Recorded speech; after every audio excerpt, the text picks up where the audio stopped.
సర్వేలు పూటకొకటి వస్తున్నాయి.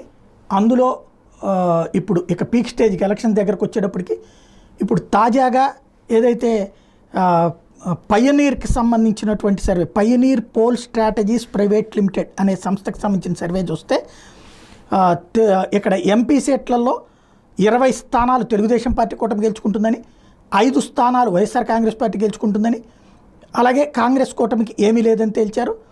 మరొక వైపున ఎమ్మెల్యే సీట్లకు సంబంధించి తెలుగుదేశం జనసేన బీజేపీ కూటమి 126 సీట్లు గెలుచుకుంటుందని, ఎమ్మెల్యే స్థానాలు 33 గెలుచుకుంటుందని, అదే సందర్భంలో ఏదైతే కాంగ్రెస్ తెలుగుదేశం కమ్యూనిస్టుల కూటమి ఏకంగా 16 సీట్లు గెలుచుకుంటుందని అంచనా వేశారు. ఇందులో ఎన్డీఏకి 51% ఓట్లు వస్తాయని, వైఎస్ఆర్సీపీకి 43% ఓట్లు వస్తాయని, ఐఎన్డీఏ కూటమికి 4% ఓట్లు వస్తాయని, ఇతరులకు 2% ఓట్లు వస్తాయని అంచనా వేశారు.